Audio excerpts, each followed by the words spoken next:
We've been going to high schools, all around this country as a part of, stopping military recruiting, but not just like stopping and you shouldn't join, but actually unleashing the students to drive the military recruiters out. Because you have to come with their supply. They're not going to do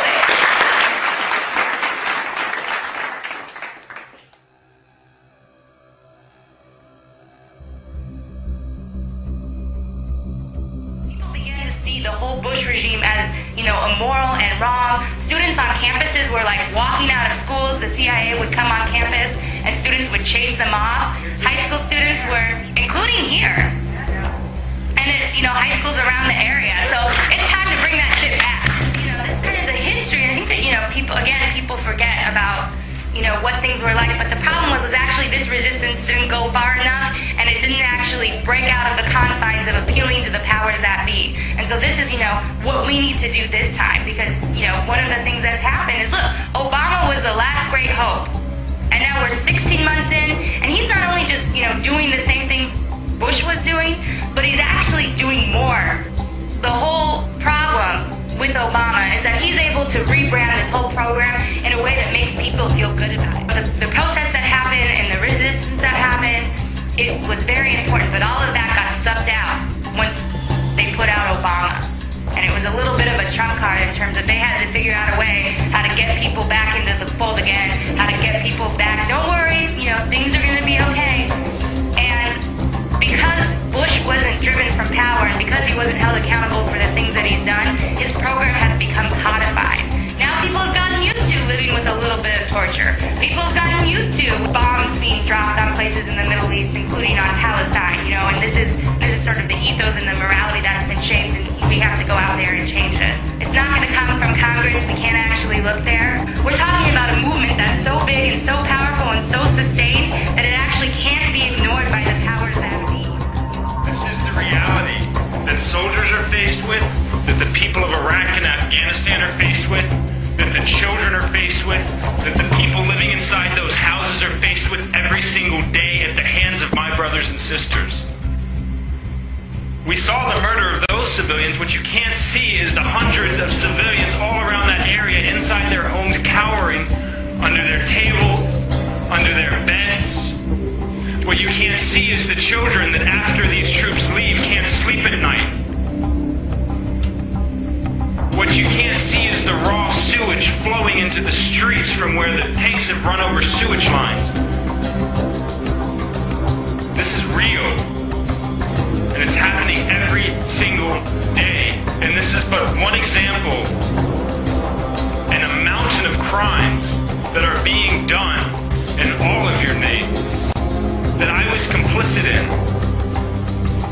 That I am less of a man for having not resisted while I was in the military on active duty.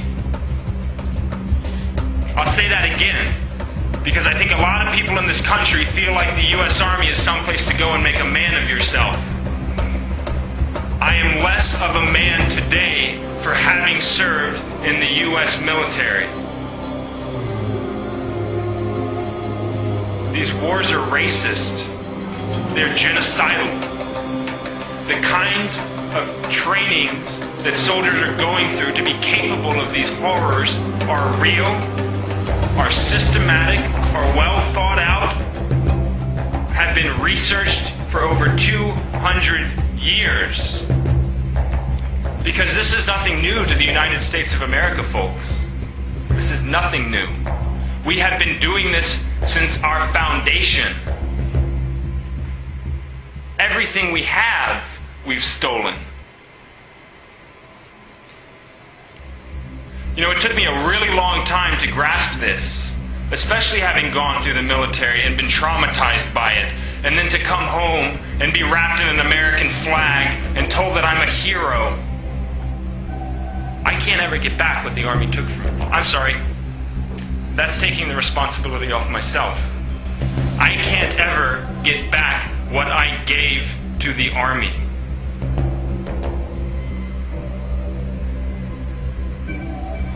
It is dehumanizing, physically, emotionally, mentally, sexually. Our are being trained as predators, and they are being set loose on civilian populations that never even attacked us in the first place. I can't live with this. I can't live with it. I don't know how people in this country live with it. I don't know how the Iraqis and the Afghans live with it every single day. The mission statement of the U.S. Army is to engage and destroy. To engage and destroy. There is no nation building. There is no humanitarian operations. The mission statement of the U.S. Army is to engage and destroy, and that's what we are doing. And when you turn that force loose on a civilian population, as we have done in Iraq and Afghanistan, it is called genocide. And it is a war crime. And the people of Iraq and Afghanistan have had their countries gutted by our force. Absolutely gutted. This is real, people. And it's not going to stop. It is not going to stop until we do something about it. Until we liberate ourselves from our subservience to genocide. We have had our wills subverted over and over again, but we can forge the kind of movement capable of ending these crimes now and forever. We gotta do something. I feel we have not built the kind of movement that the government finds to be threatening.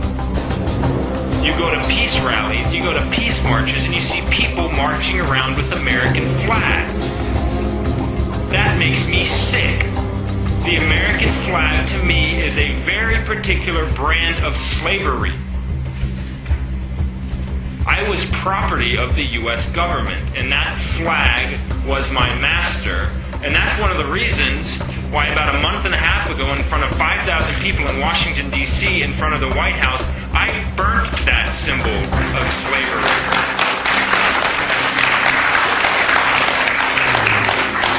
You go to peace rallies and you see people holding up signs that say support the troops. Can you really support the troops and not support the war? No, you cannot. And I say this to you as a former troop.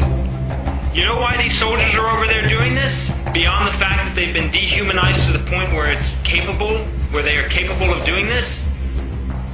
It's because they think that you support them. Because all they hear from the American population is, don't worry about it, GI, we support you. This is a recipe for endless war. If the troops knew that they were not supported, they would stop deploying and committing war crimes. This is a message that takes a lot of courage to represent in our current society. But knowing the realities, children,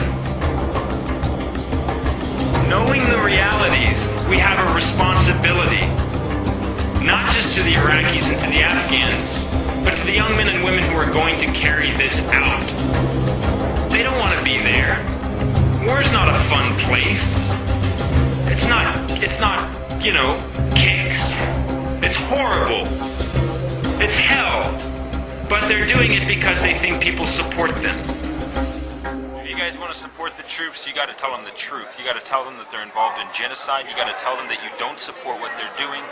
And you got to tell them that you don't honor the warrior and you don't honor the war. Be honest. Offend people if you have to, because that's the only way to save them.